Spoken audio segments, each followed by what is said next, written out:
Welcome in to the Friday edition of Outkick. I hope all of you are having a fantastic early start to your Memorial Day weekends. I want to thank everybody who subscribed on YouTube. Also encourage you to go subscribe to the podcast. Millions of you listening every single month, as well as the YouTube audience, which is growing massively.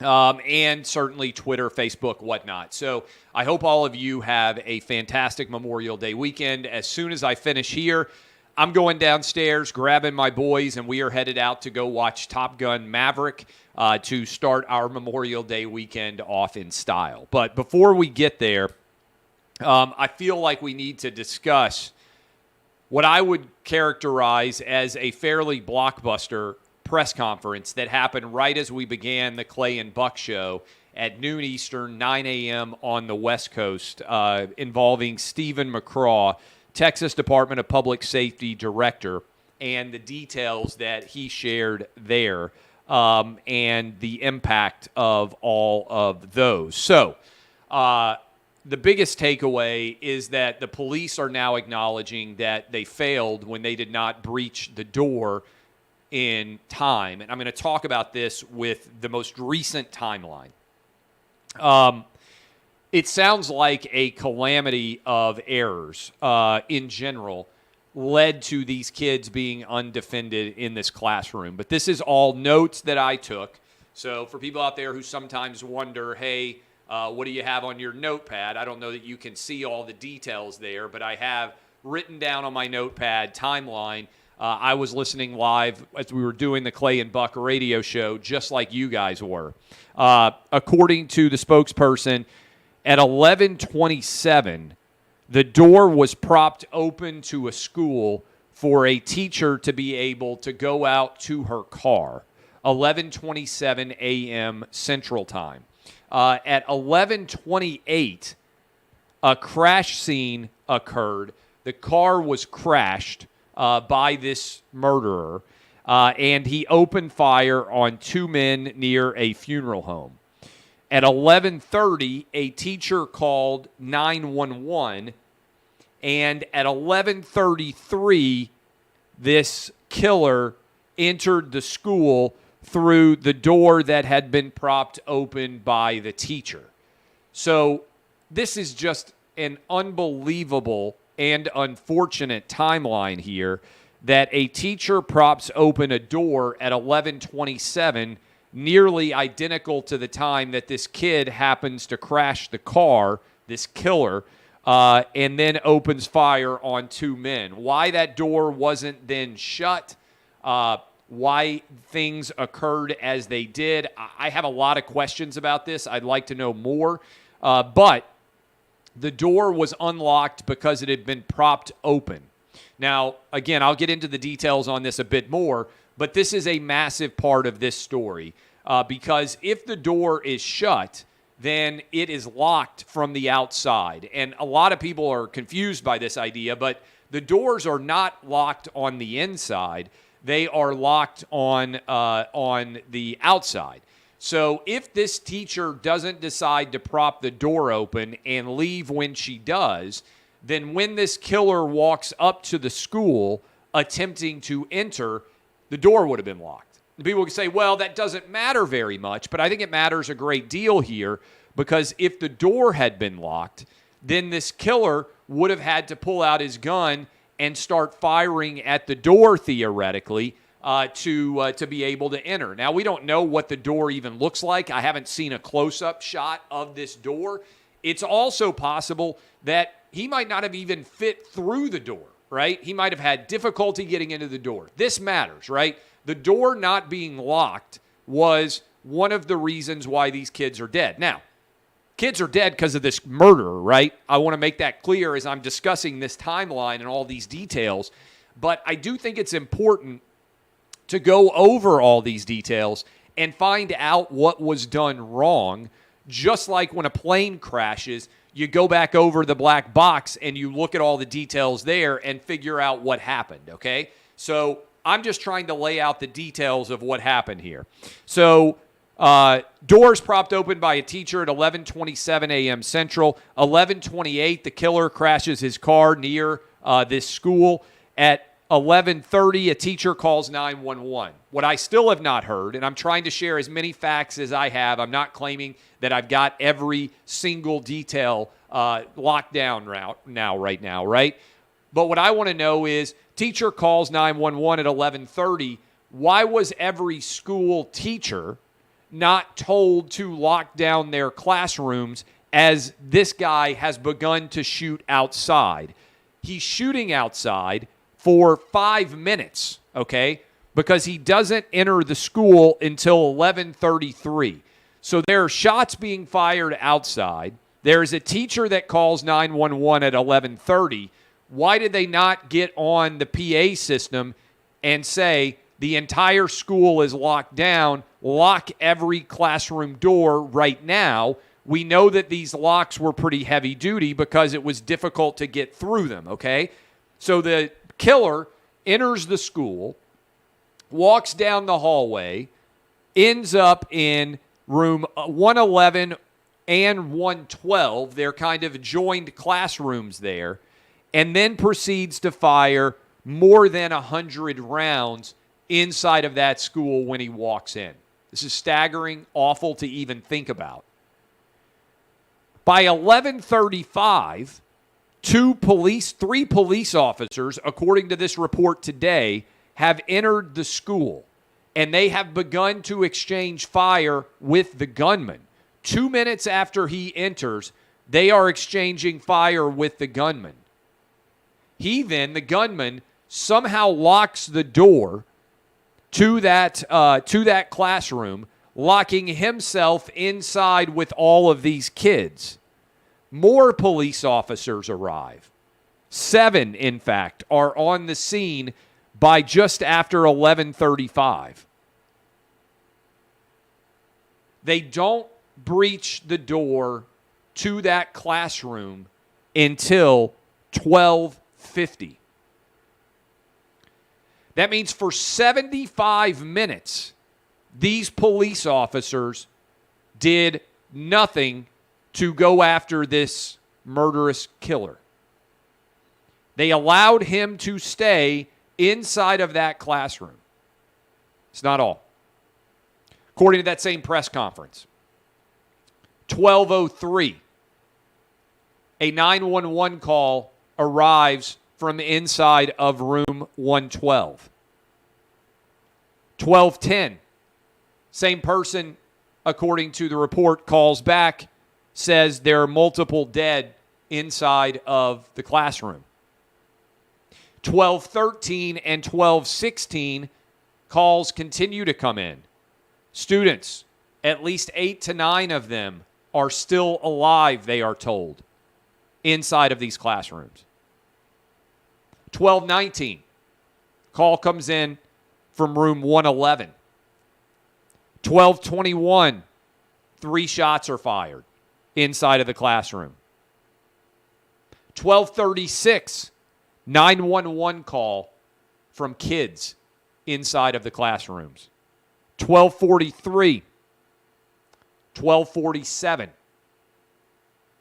One of the kids says on the call, "Please send the police now." At 12:50, they finally go into the classroom. 75 minutes. Police officers responding on the scene allowed this killer to be inside these classrooms with kids and teachers. 75 chilling minutes. 1 hour and 15 minutes long, almost as long as a movie would take to watch. I want you to think about what that would have been like for those kids. I want you to think about what that would have been like for those teachers. Where were the police? We took calls on Clay and Buck all 3 hours today from law enforcement. They said the number one rule in the wake of Columbine is you go balls to the wall after the shooter, you don't stop. Unless the shooter kills you, you keep going. That's what you signed up for. That's your job.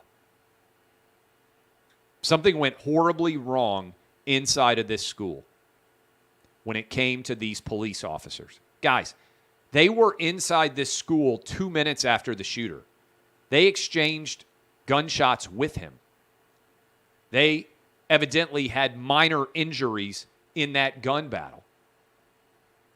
How in the world did they not go after him full bore?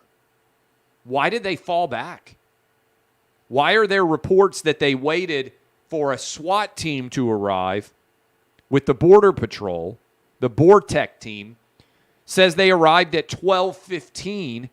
They weren't even allowed to breach the door until 12:50 and kill this killer. How does this happen? Okay. There's going to be a lot of discussion about all the details surrounding this. And you can have a variety of different opinions about larger discussions here, right?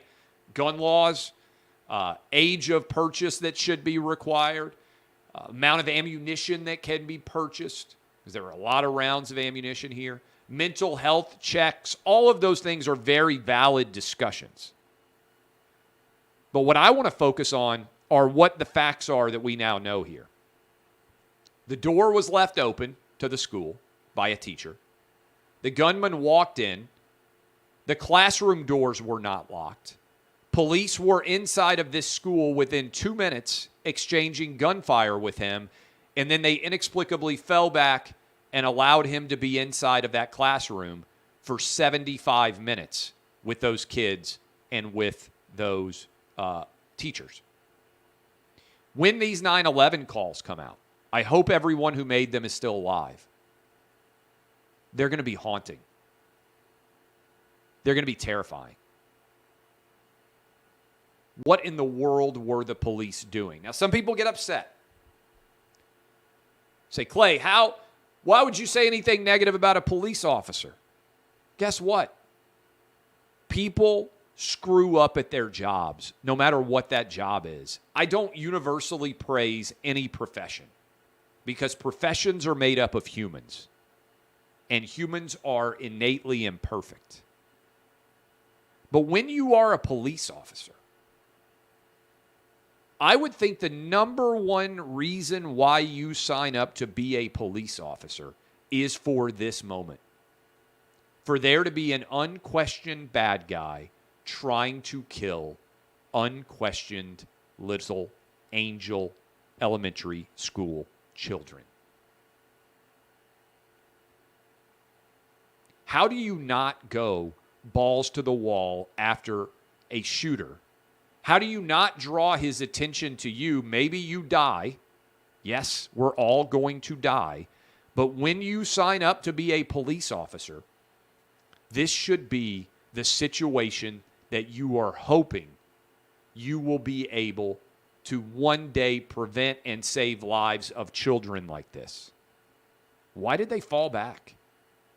Why did they allow this monster 75 minutes, according to their own timeline, inside of these classrooms when they knew there were still kids and teachers alive in there?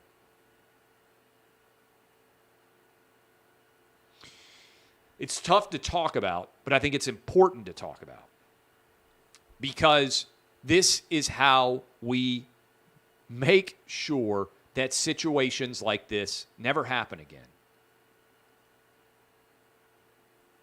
Teacher walks outside, props the door open.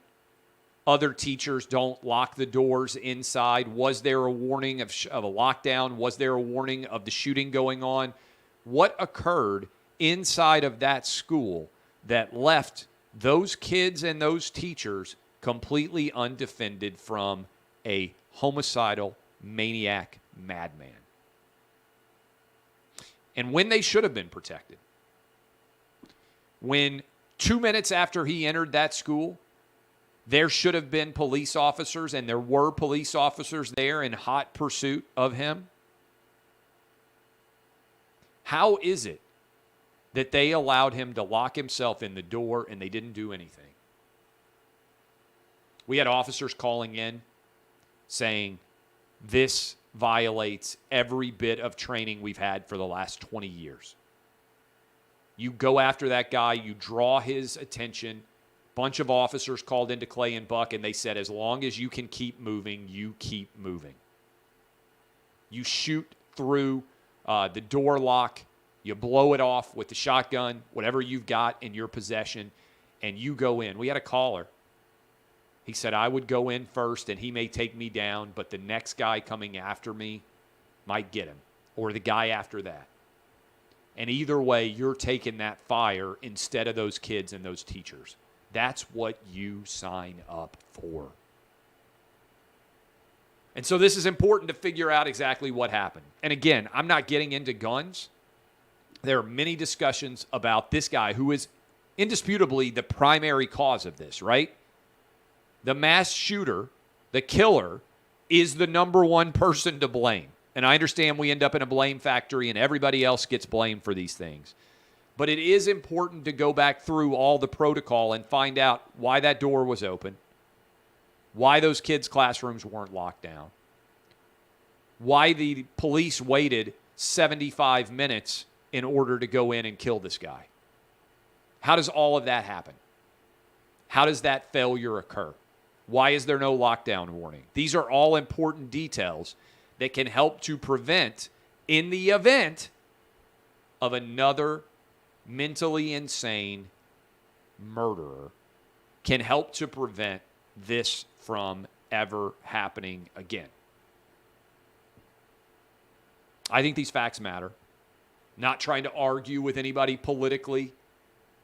It's important to get a full accounting of how everybody failed. And I don't think there's any doubt that the police failed in this situation. Can never allow that to happen again. There was a commanding officer in charge there who made a lot of these decisions that may well have cost lives. Not the conversation that any of us want to be having on any day, but here's where we are. Okay, shifting gears. It's Memorial Day weekend. Encourage you to go listen to the radio show today. Jack Carr, Navy SEAL sniper, Joey Jones, former soldier who lost his legs in Afghanistan. We had Governor Ron DeSantis on with us. And then we had a great story to finish the show. Nick Leo called in to talk about his grandfather, Nicholas Leo, who stormed the beaches in Normandy. I just want to talk about that for a moment here. I'm not sure if I'm going to do a show on Memorial Day because I'm not sure what the storylines or details are going to be, maybe. But I want all of you to think about Memorial Day for a moment. And I want to share a story with you. One of the greatest days of my life. I don't think I'm going to have multiple lives. One of the greatest days of my life, I got to spend on the beaches of Normandy in France. We had a tour guide. We spent the entire day with that tour guide driving around. The terrain is nearly identical to what it was in June 6, 1944, when we stormed the beaches. You can stand up on those heights still to this day. You can see the Nazi pillboxes. The guns are very often still inside of those pillboxes. You can look down at the cliffs that American soldiers had to climb. And if you are fortunate enough to spend a day there like I was, it will be impossible for you to ever believe that America is anything other than the greatest force for freedom that has existed in the history of the world. Because you had 18, 19, and 20-year-old kids stepping off into the surf on that June day into hails of gunfire fired by actual Nazis. Not Nazis who say things you disagree with on social media. Not Nazis who have different political opinions than you. Actual, real, flesh and blood Nazis with machine guns firing wildly, indiscriminately, killing people left and right as they stepped off of those boats. And when you see those cliffs and when you see those beaches,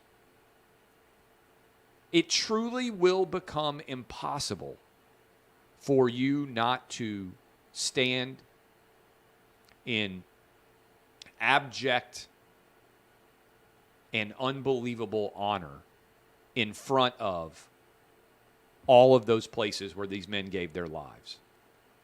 And if you go to the memorial grounds and you see all of those white headstones arrayed across this beautiful landscape and see all of those guys who gave their lives, you will be in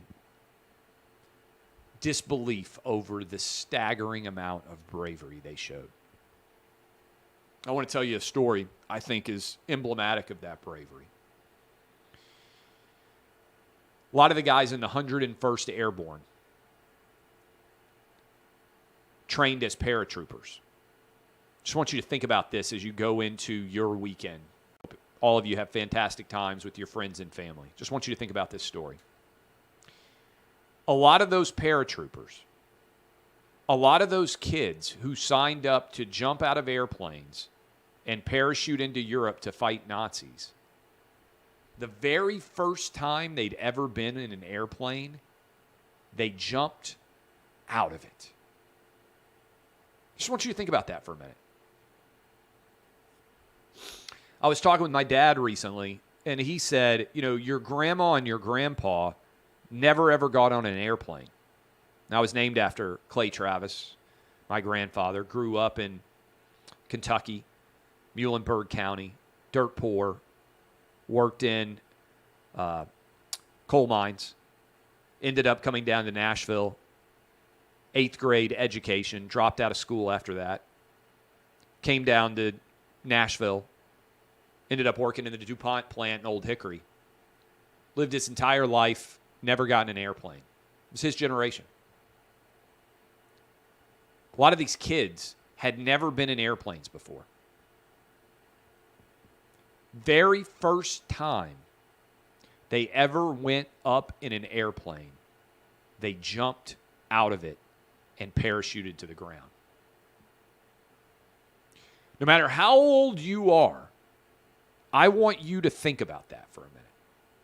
If you can remember the first time you ever got on an airplane or the first time you were aware of getting on an airplane. For a lot of you kids, some of you probably can't even remember the first time you ever got on an airplane. But at some point you probably looked out the window and you were probably a little bit scared about being in an airplane flying anywhere. Imagine if you had never been in an airplane before. You were 18 or 19 years old. You'd grown up on a farm. You suddenly are training to fight Nazis.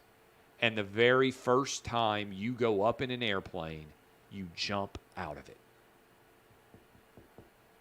These men were and are, for some of them are still alive, unbelievable heroes. And their bravery is truly staggering. I love that story, though. You've never been in an airplane before. You take off into the sky, and the very first time you've ever been in an airplane, you jump out of it with a parachute, training to go overseas and fight the Nazis in Europe. Our soldiers are amazing. Their stories and their sacrifices are legion.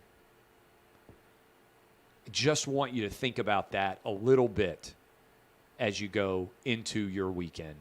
And maybe share it with your boys or your girls. Certainly give thanks for all the freedoms that we have every single day to live in the greatest country that has ever existed. And I hope that many of you will also have the opportunity one day to stand on those overlooks and stare down at the beaches of Normandy and realize what true bravery and heroism looks like. My name is Clay Travis. This has been Outkick the Show. I appreciate all of you and the time that you spend with me And in the event that some of you are soldiers or the sons and daughters of soldiers or grandsons and granddaughters of soldiers, thank you for your service and thank you for your family's service. This has been Outkick the Show. Have phenomenal weekends.